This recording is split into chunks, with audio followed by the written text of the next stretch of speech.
प्रणाम everyone, welcome to चिंतन मनन। आज हम वापस से आप सबके सामने हैं आज एक नए एपिसोड के साथ। हमारे साथ है हेमेंद्र साहू जी।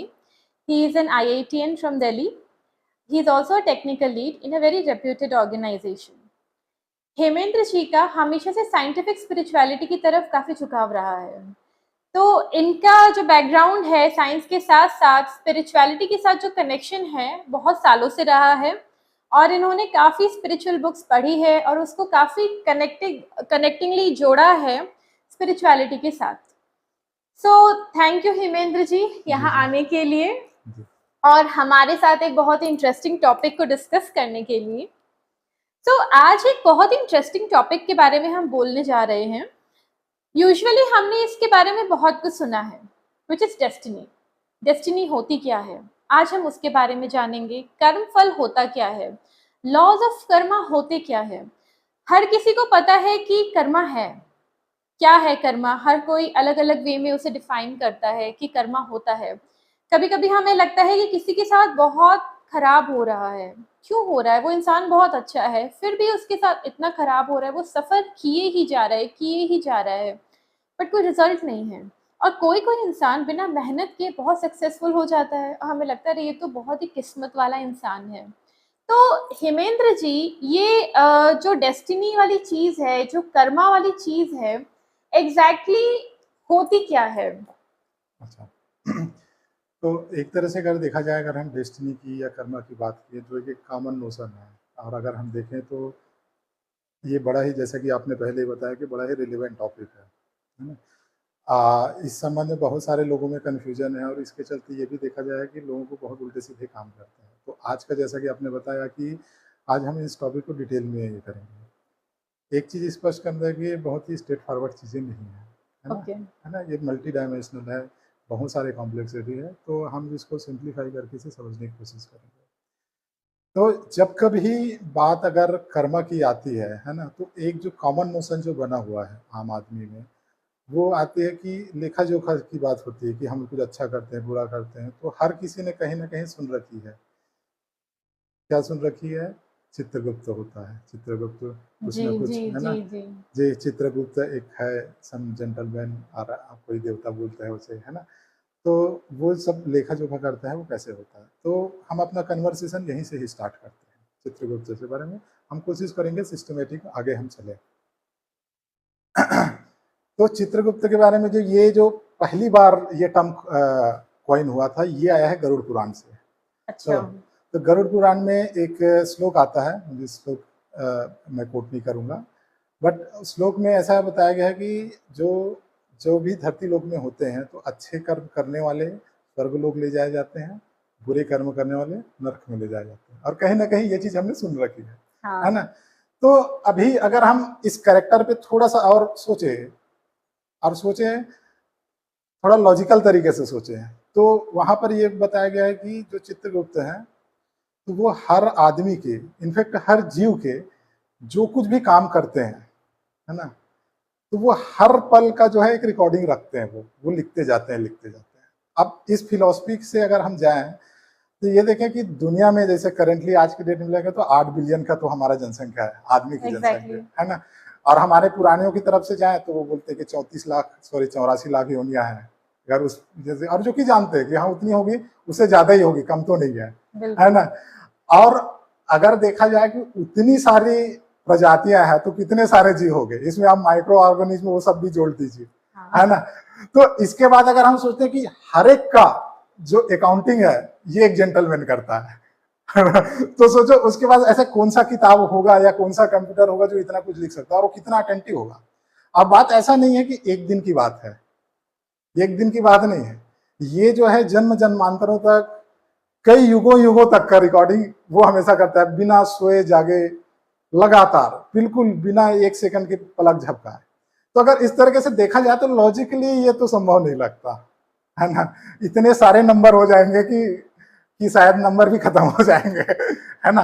तो ये कहीं ना कहीं लगता है कि ऐसा तो नहीं होगा, प्रैक्टिकली पॉसिबल नहीं लगता अगर हम एक लॉजिकल माइंड से सोचें या साइंटिफिक माइंड से सोचें। एक्चुअली ये सबको जानना है कि चित्रगुप्त है कौन, मतलब हाँ हाँ क्योंकि हम बिलीव नहीं कर पाते कि एक ही भगवान या जो भी है ये, जी जी वो इतने लोगों का कैसे रिकॉर्ड रख सकते हैं। हाँ हाँ, तो एग्जैक्टली रेशनल माइंड का ये बिल्कुल सही सोचना है कि कोई एक देवता या एक आदमी कैसे ये सब कुछ कर सकता है। तो थोड़ा सा हम यहाँ से हटते हैं और ये देखते हैं कि इस संबंध में हमारे साइंस ने क्या बताया है ना। तो साइंस में जो है, या फिर कहना चाहिए साइकोलॉजी की दुनिया में अगर हम बात करें, तो एक पर्सनालिटी है जिनको बहुत ज़्यादा रेफरेंस किया जाता है साइकोलॉजी में, है ना। तो वो है डॉक्टर फ्राइड, है ना। तो डॉक्टर फ्राइड की थ्योरी ये थी कि जो कुछ भी हम करते हैं, अच्छा बुरा भला जो भी है, इवन सोचते हैं या करते हैं या बोलते हैं, तो उसका एक रिकॉर्ड जो है हमारे सबकॉन्शियस माइंड में बनता रहता है। लगातार जो कुछ भी हम कर रहे हैं वो हमारे सबकॉन्शियस माइंड में बनता रहता है।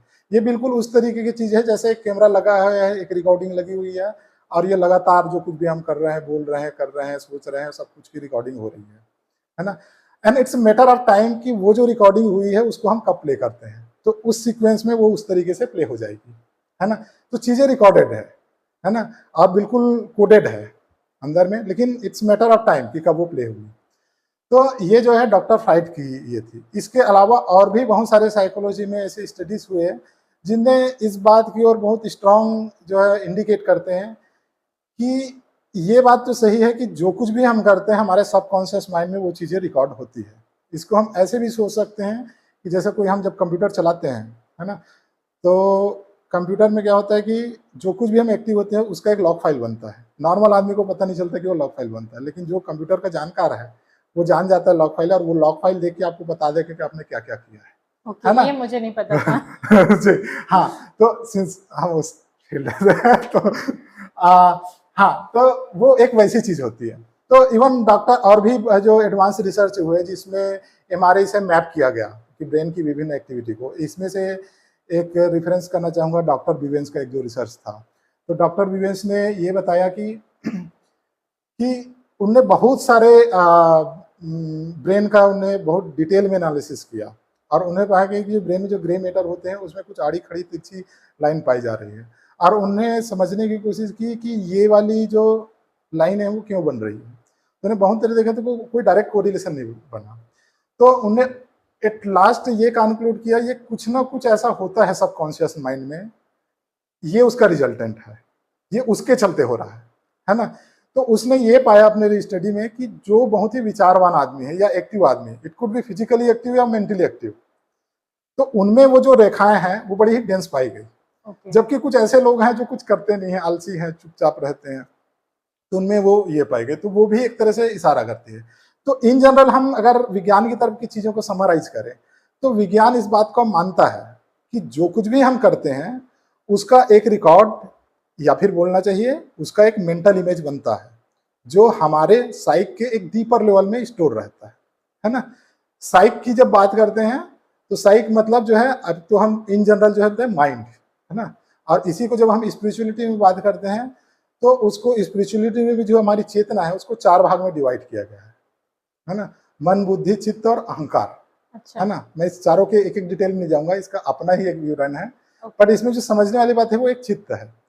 तो आध्यात्मिक तरीके से बोलते थे कि ये जितने भी जो चीजें होती है वो चित्त में सारी स्टोर होती है। जो कुछ हमने किया, रिकॉर्डिंग जो हुई, जो स्टोर होती है वो चित्त में गुप्त रहती है। तो चित्त माइंड है। जी हाँ। हाँ, माइंड क्या है कि इन जनरल हम माइंड बोल देते हैं, लेकिन माइंड के भी बहुत तरीके हैं, बहुत बहुत प्रकार है, या बोलना चाहिए उसका डायमेंशन है। Dimension is right word actually, है ना। तो उसके बहुत सारे डायमेंशन हैं, जिसमें मन है एक। मन में क्या होगा कि जैसे विचार आती है, आकांक्षाएं आती हैं, इच्छाएं उठती है, ये मन का कार्य क्षेत्र है।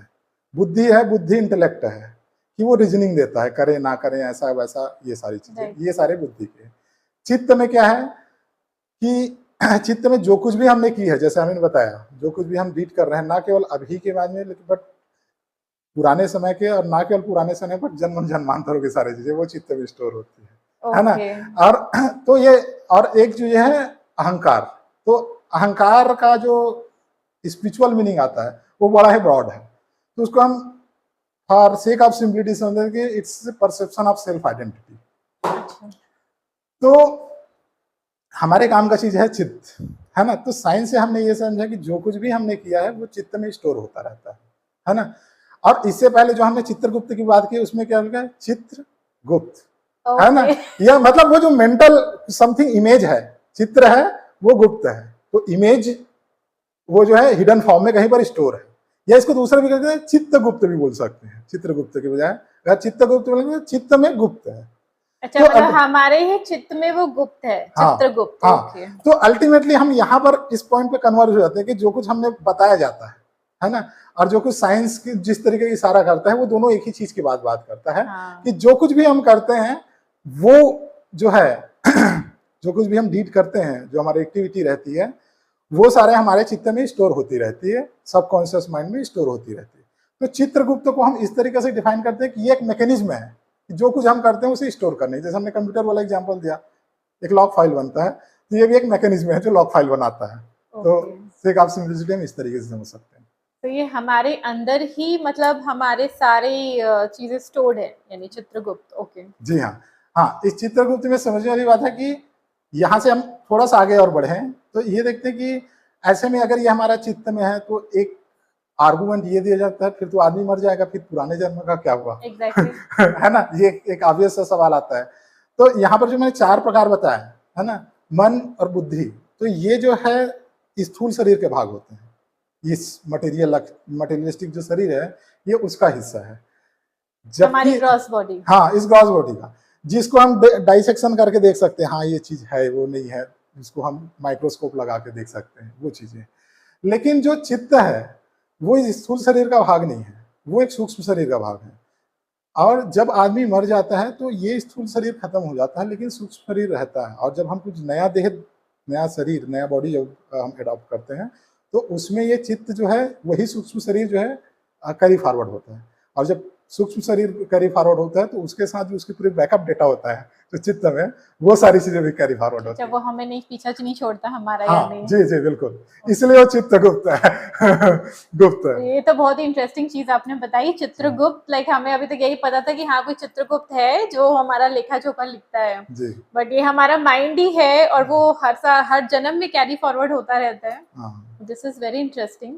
तो ये बताइए, तो ये जो कर्मा है तो उसे मतलब ये प्रिंसिपल वर्क कैसे करता है, कर्मा का जो है ये कैसे मतलब हमें पता चलता है? इसको हम कुछ इस तरीके से देखते हैं कि जहाँ से हमने स्टार्ट किया हम यहीं से कैरी फॉरवर्ड करते हैं। कि जैसे मैंने अभी अभी बताया कि एक जो अपना मन और बुद्धि है, तो हम एक मान लेते हैं कि एक बाहरी दिमाग है, एक अंदर का दिमाग है ना।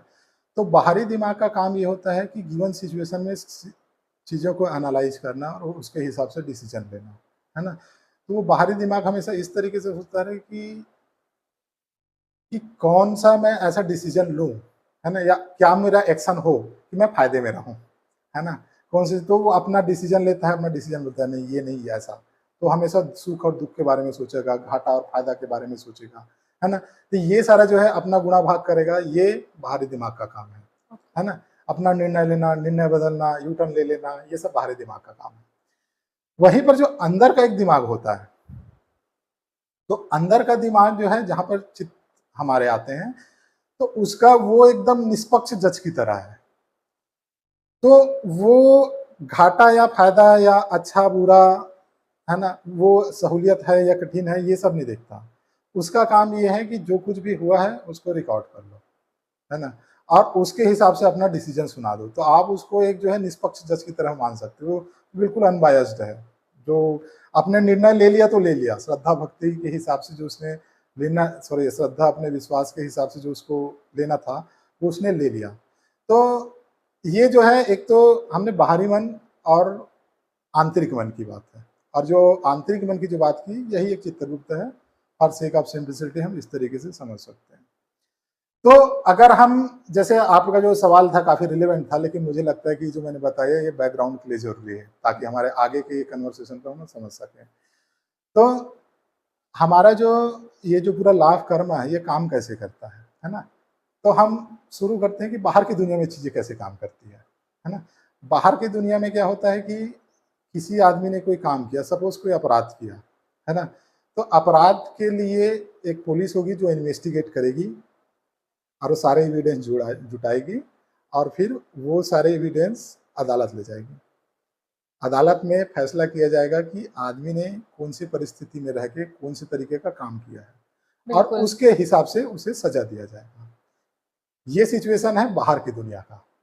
लेकिन अंदर की दुनिया में क्या होता है कि जो हमारा अंतःकरण है, जो चित्रगुप्त है, वही पुलिस है और वही जज है। अच्छा। है ना, वही पुलिस है वही जज है। तो अगर आपने कोई क्राइम किया है ना, तो उसको उसने आपने जो क्राइम किया तो उसने रिकॉर्ड कर लेता है, आप उसे छुप नहीं सकते क्योंकि अंधाकरण का आप उसे कुछ छुपा नहीं सकते, है ना। और तो उसके हिसाब से आपकी सजा भी निर्धारित हो जाती है। वो भी वही खुद ही निर्धारित करता है। वो अपने बाहरी मन से आपको गवाही लेने नहीं जाता कि आपका बाहरी मन बताओ भाई मैं जो सोच रहा हूँ ये ठीक है कि नहीं, तुम्हारा क्या ओपिनियन है, वैसा नहीं होता। वो अपना देख लिया है सब कुछ और उससे कुछ भी नहीं छुपा है और उसने अपना जो है डिसीजन ले लेता है और वो रिकॉर्डेड है, अनबायस्ड, है ना। यही बात अगर बाहरी मन से होता तो वो ये सोचता कि अच्छा मैंने अच्छा काम किया तो अच्छे काम को थोड़ा बढ़ा चढ़ा के बता देता हूँ, और अगर मैंने कोई बुरा काम किया तो उसका रिकॉर्ड ही नहीं होते देता। लेकिन अंदर के दिमाग में, आंतरिक दिमाग में, या चित्रगुप्त कहना चाहिए, उसमें वाला कंफ्यूजन नहीं होता। तो क्या प्रिंसिपल होता है जब हम चित्रगुप्त की बात करते हैं, तो किस बेसिस पे वो ग्रेडिंग करते हैं, है ना। ग्रेडिंग होते हैं, मार्किंग होती है हमारी दुनिया में, तो किस बेसिस पे अपनी मार्किंग होती है। तो जो मार्किंग है अंदर की दुनिया की, अंतःकरण की, वो बड़ी सिंपल है। उसको बाहर से आपका क्या आउटकम आया, आपने जो कुछ भी किया उसका क्या आउटकम आया, उस चीज से कोई लेना देना नहीं। वो सिर्फ इतना देखता है कि जो कुछ भी आपने किया, सोचा या बोला, है ना, इसके पीछे आपका उद्देश्य क्या था, इंटेंशन। हाँ, आपकी इंटेंशन क्या थी, आपकी मंशा क्या थी, आपकी नियत कैसी थी, है ना। वो सिर्फ इस चीज का रिकॉर्ड करता है। जैसे कि मान लो कि किसी एक चैरिटेबल वर्क चल रहा है, तो उसमें एक आदमी ने 1 लाख रुपए का डोनेशन दिया, एक दूसरे आदमी ने 100 रुपए का डोनेशन किया। तो बाहरी दुनिया के हिसाब से जिसने 1 लाख रुपए का डोनेशन किया वो बड़ा ही दान देता के नाम में आएगा, है ना। और जबकि जिसने 100 रुपए दिए शायद ही कोई उसका नाम लेगा या याद रखेगा कौन है ना।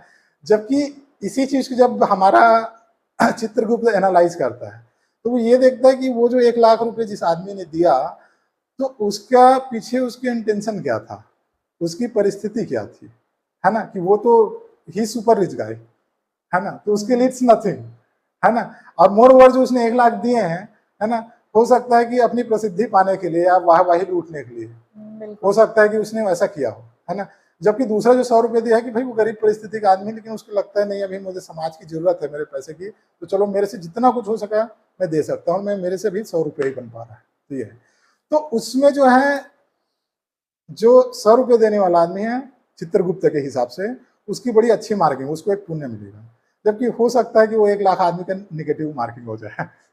तो इट्स इंटेंशन।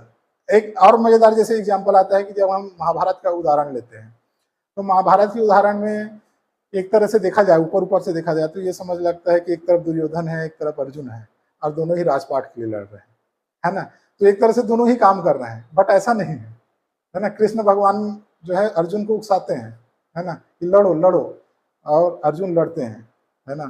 पूरा जो कुरुक्षेत्र है लाशों से पाट देते हैं, खून की नदियां बह जाती है, लेकिन इसके बाद भी अर्जुन को पाप नहीं लगता, है ना।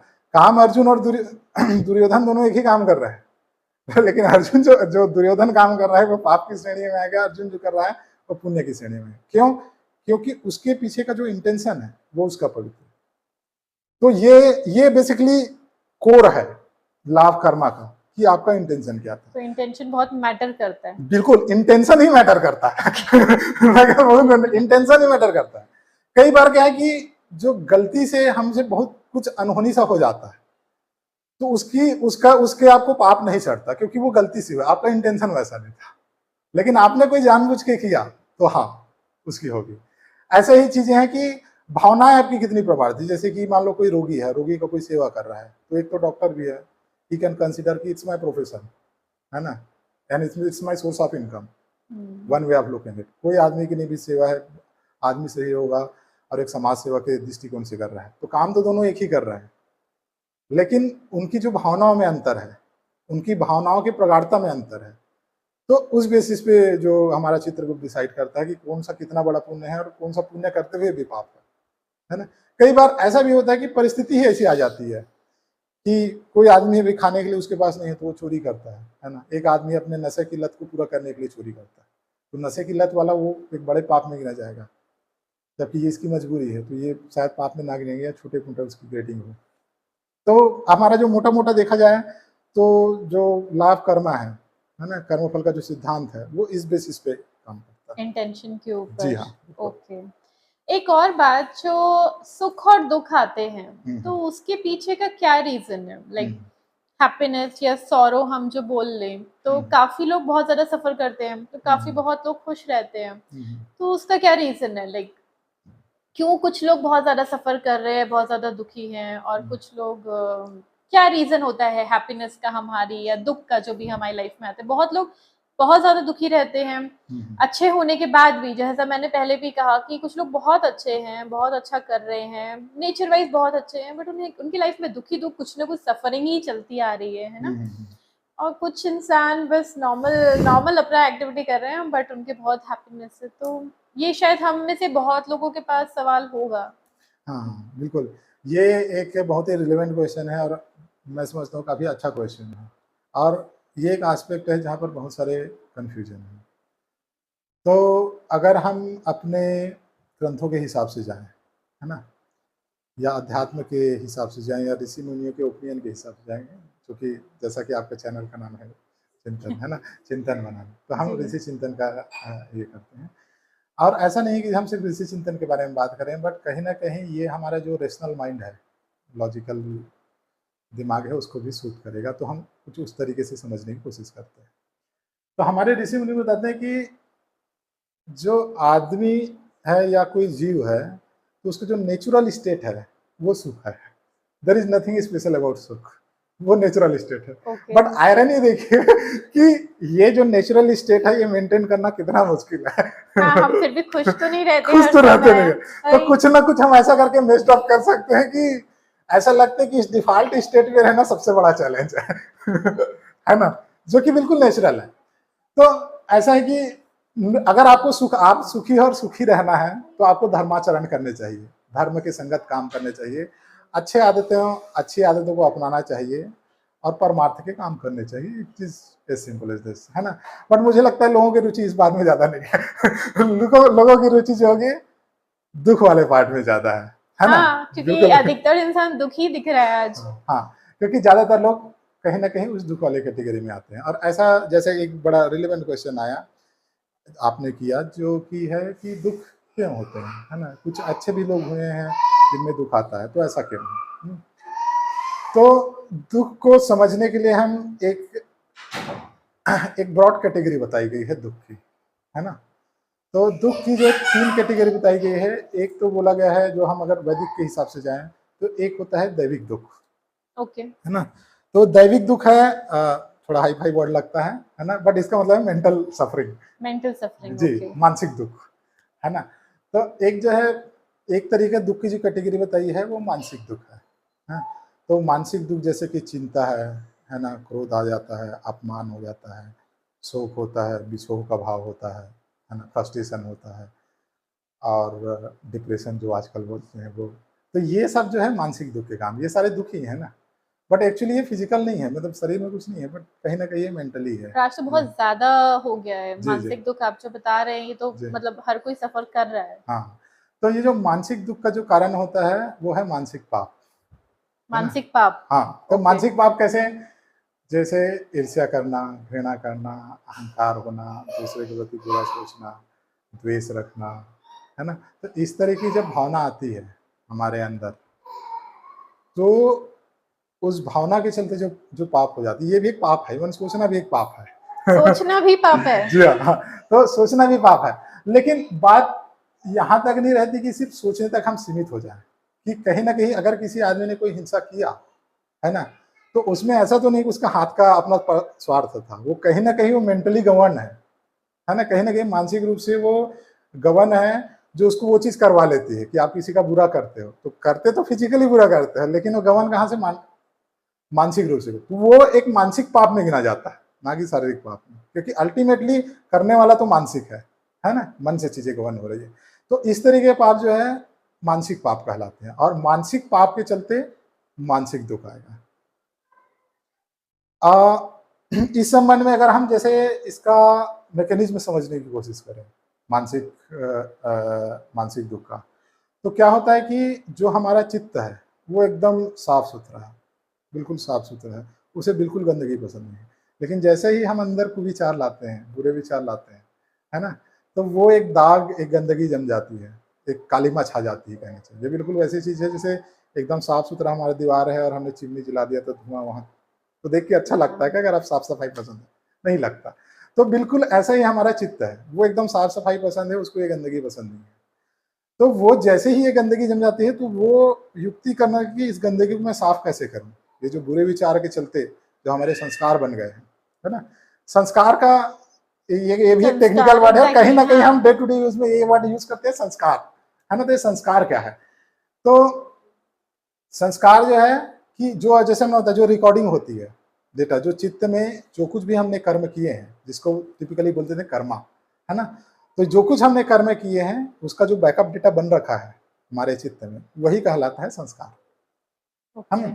तो जब इस तरीके से निगेटिव, मतलब हमारी रिकॉर्डिंग है जी, उसको हम वही संस्कार बोल देते हैं, और सही आप समझ सकते हैं, हाँ, वही संस्कार है। तो जो कि भी अच्छा या बुरा, तो इसलिए बोलते हैं इससे तुम्हारे संस्कार पता चल, तुम ऐसा कर रहे हो तुम्हारे संस्कार पता चल रहा है। कहीं ना कहीं ये बात आ जाती है ना, तो ये बताते कि हाँ तुमने कुछ किया, वो चीज रिकॉर्ड हो गया, अभी उभर के आ रहा है, तो वो दिख रहा है, तो तुम्हारे संस्कार पता चलते हैं, या संस्कारी आदमी है, हाँ, संस्कारी है। कि हमें सरकार संस्कारी वधू चाहिए, संस्कारी वधू चाहिए, या फिर ये तो बड़ी असंस्कारी, इसके तो घर हाँ, में घर वालों ने कोई संस्कार ही नहीं दिए। हाँ, ये संस्कार का टिपिकल वो बेसिकली टेक्निकल वर्ड है, टेक्निकल वर्ड है, बट हम उससे बड़े कैजुअल तरीके से बोल देते हैं। एग्जैक्टली। तो क्या होता है कि जब हम कोई बुरे, हमारा जो पूरा जो डिस्कशन होगा वो दुख पे करेंगे अभी, है ना। तो जो जैसे हम विचार जब हमारे दिमाग में, तो हमारे जो चित्त में एक बुरे संस्कार जम जाते हैं, और हमारा चित्र सफाई पसंद, तो वो हमेशा कोशिश करता है कि इस गंदगी को मैं जल्दी से जल्दी कैसे दूर करूं।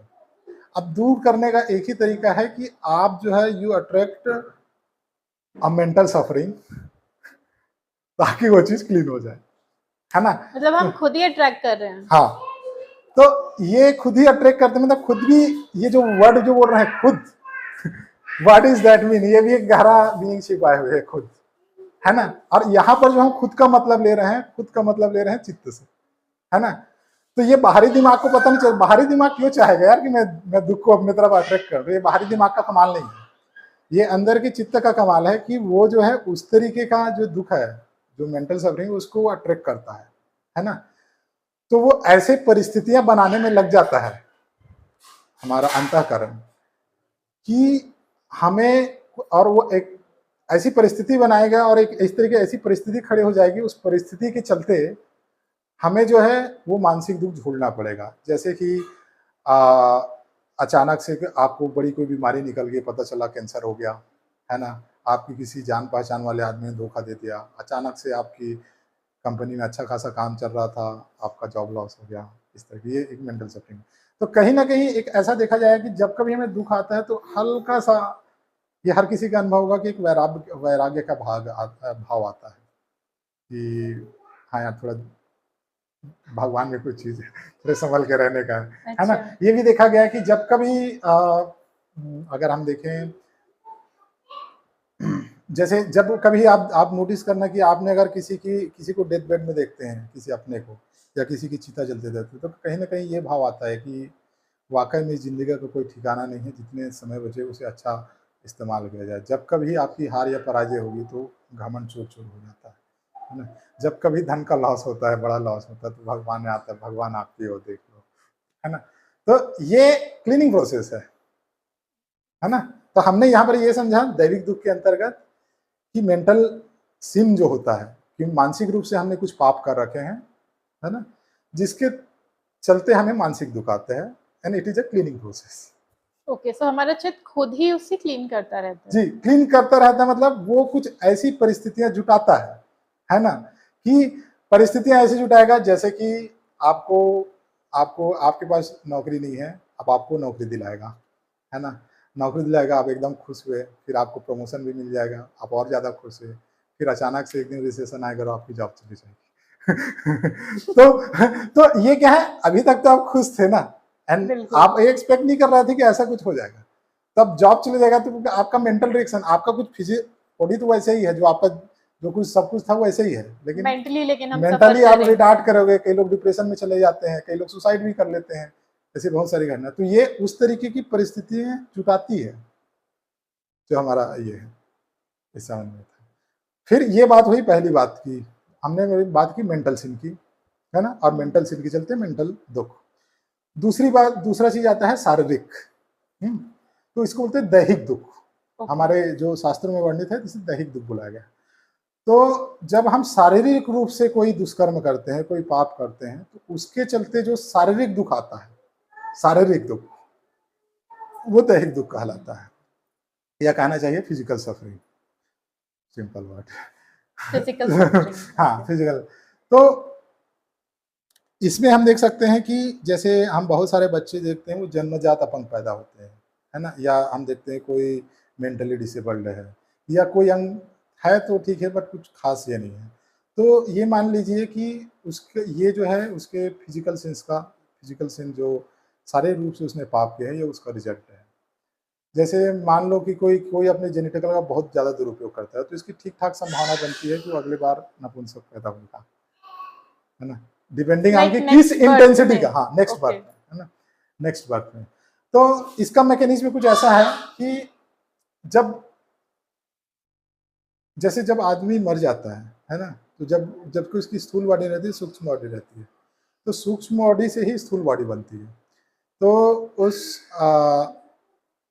सूक्ष्म बॉडी से वो देखता है कि इसने ये वाले अंग का बहुत ज़्यादा दुरुपयोग किया गया, तो वो क्या करता है, उस अंग को डिसेबल कर देता है या थोड़ा वीक कर देता है, ताकि जो अगला जन्म मिलेगा तो उसमें वो चीज़ें डिसेबल होगी तो वो उसका दुरुपयोग नहीं कर पाएगा। तो जो पुराने संस्कार जन्मे हुए हैं वो क्या है, कट जाएंगे, या एटलीस्ट उस अंग को आराम करने का मौका मिलेगा। ओके। तो ये बात हुई दैहिक से। यहाँ पर ये भी समझने वाली बात है कि जैसा कि पहले भी मैंने बताया कि जो कुछ भी हमारे जो हम पाप करते हैं, वो हमारे मेंटली गवर्न होती है, फिजिकली का तो थोड़ा सा ही रोल होता है। तो अगर वो प्योर फिजिकल नेचर का है ना, तो हो सकता है कि उसका आउटकम उसी जन्म में या इमीडिएट या बहुत ही कम पीरियड में वो दिख जाए। लेकिन कोई बहुत इंटेंस है कि किसी शरीर के किसी अंग का बहुत ज्यादा दुरुपयोग किया गया है डिलिबरेटली विथ इंटेंस इमोशन, तो हो सकता, तो मोस्ट लाइकली वो नेक्स्ट बर्थ में कैरी फॉरवर्ड होगा और उसमें वो अंग डिसेबल या कमजोर होंगे। तो इस तरीके का, और इसी तरीके जैसे कि आपने जैसे जहर खा लिया तो इमीडिएटली उसका असर दिखेगा, है ना। तो कहीं ना कहीं आपने किसी शरीर का जो है किसी शरीर के किसी अंग का दुरुपयोग किया है, नशा किया, या आपने ज़्यादा मोबाइल देखा, आपको चश्मा लग गया। तो इस तरीके की चीजें है ना। तो ये भी तो एक तरह से क्या एक तो फिजिकल एब्यूज है ना, कि भगवान ने कोई अपना इंस्ट्रूमेंट दिया है तो उसको कुछ लिमिटेशन के साथ दिया है ना, and if you are going beyond the limitation of that then. अच्छा, तो हम अभी तक बात कर रहे थे मानसिक दुख की और शारीरिक दुख की, मेंटल सिन और फिजिकल सिन के बारे में, और इसके चलते या तो मानसिक दुख होगा या शारीरिक दुख होगा।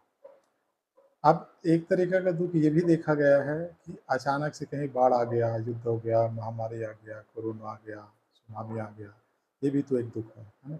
तो इस तरीके के जो दुख होते हैं इस तरीके के जो दुख होते हैं, वो दुख जो है उसको हम भौतिक दुख बोला जाता है। भौतिक दुख। तो भौतिक दुख को हम इस तरीके से समझ सकते हैं कि जैसे कोई आदमी है, किसी ने अपराध किया उस आदमी ने, तो अब पुलिस ने आइडेंटिफाई भी कर लिया कि इस आदमी ने अपराध किया और उसके हिसाब से सजा भी दे दी, तो उस आदमी को तो सजा मिल गया। लेकिन क्या ये सजा सिर्फ उस आदमी को मिल रहा है? एक्चुअली नहीं, इसके साथ साथ घर वालों की भी बदनामी होती है, उन्हें भी बुरा होता है और वो भी कहीं ना कहीं मेंटली टॉर्चर होते हैं। तो इस तरीके का जो अपराध है ना, ये भौतिक अपराध कहलाता है। ये ना केवल फैमिली तक सीमित है बट समाज तक भी सीमित करता है कि आपके घर के बाजू में कोई अपराध हो रहा है, आप उसे रोक सकते हैं, आपने कुछ नहीं किया तो ये भी आपके पाप में गिना जाएगा। तो इसका ये मतलब है कि ना केवल आपके करने से ही आपको पाप लगता है, बल्कि ना करने से भी आपको पाप लगता है है ना? कि समाज के प्रति जो दायित्व है ना? या विश्व के प्रति जो दायित्व है, उसके वो दायित्व अगर आप ठीक से निर्वहन नहीं करते, तो भी आपको दुःख होता है। जैसे आप पानी बहुत वेस्ट कर रहे हैं, है ना? पानी लिमिटेड, तो वो भी है कि वो भी एक पाप में गिना जाएगा, है ना? और उस तरीके के पाप के चलते जो इस तरह की से नेचुरल कैलामिटीज़ आती है, सुनामी, बाढ़ ये, है ना? या सूखा, तो ये सब उसके रिजल्टेंट होते हैं। और ये न केवल एक आदमी को सफ़र करना होता है, बट एक पूरे सोसाइटी को, है ना? या एक पूरे रीजन को, है ना? या हो सकता है पूरे विश्व को उसके उसके चलते सफ़र करना पड़ता है।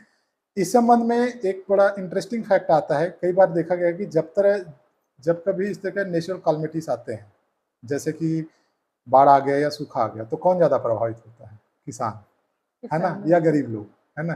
कहीं पर किसी झुग्गी-झोपड़ी में अगर बाढ़ आ गया, पानी जमा हो गया, तो झुग्गी-झोपड़ी डूबती है, गरीब लोग डूबते हैं, है ना?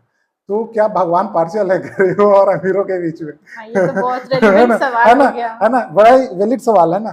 तो यहाँ पर एक्सप्लेनेशन ये आता है कि जो पाप किया जाता है, अन्याय, एक कहावत है जो हमने सुनी है कि अन्याय करता है वो तो पापी है ही, अन्याय सहने वाला भी पापी है।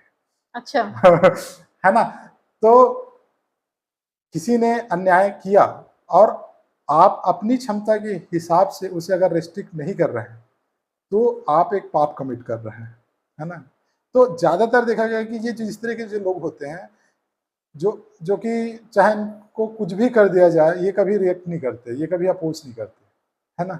तो उन पे ये नेचुरल कैलामिटीज़ ज़्यादा आती है, ताकि अच्छा, ये रिएक्ट करें। और ये भी एक क्लीनिंग प्रोसेस ही है।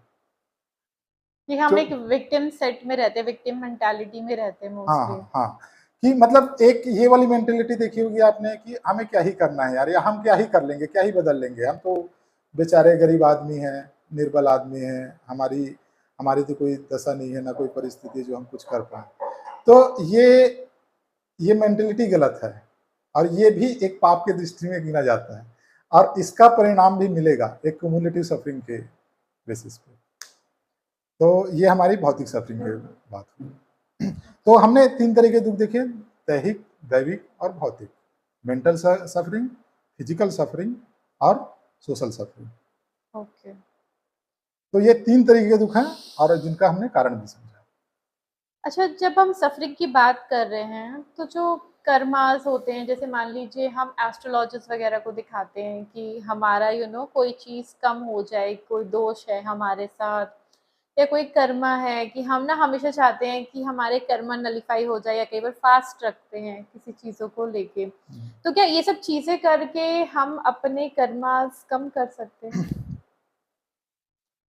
ये निर्भर करता है कि जो जिस कर्म की हम बात कर रहे हैं, वो कर्म कितना इंटेंस है ना? कि आप जैसे हम जानते हैं कि आपको पुल बनाना है एक नदी के ब्रिज के ऊपर, है ना?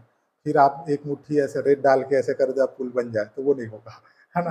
तो ये कितनी हास्यास्पद बात होगी और सेम हास्यास्पद बात है यहाँ पर भी कि आपने बहुत बड़ा पाप कर लिया और एक पूजा कर दिया चीज़ें, तो आप समझ सकते हैं ना कितने हाउ मतलब ये इडियोटिक थॉट इट इज़। तो हम एक जो अगर नेचुरल कुछ तरीके से सोचे आप, है ना? हाँ, आप अपने सेंटिमेंट और अपने जो कुछ सुनने और कहने को आता है, उन सबको छोड़ के आप प्योर लॉजिकली तरीके से सोचे, है ना?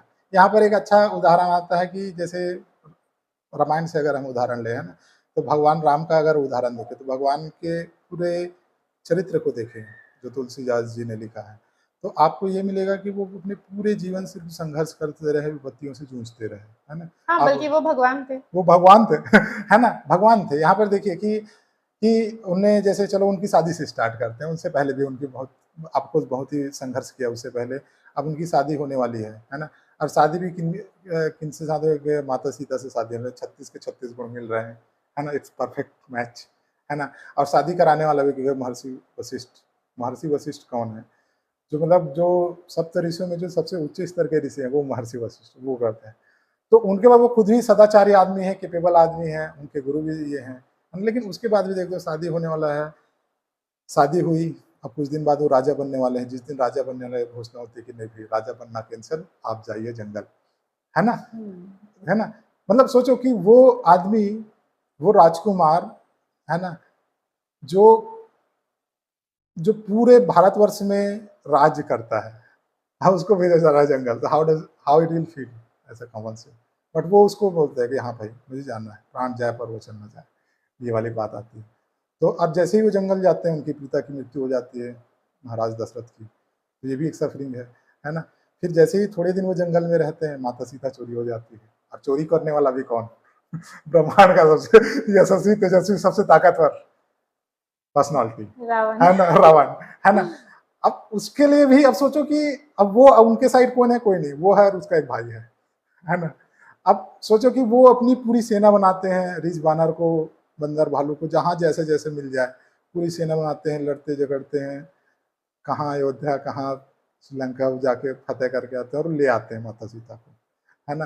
मतलब आप सोचे कि कितना अफेक्शन रहा होगा भगवान राम को, है ना।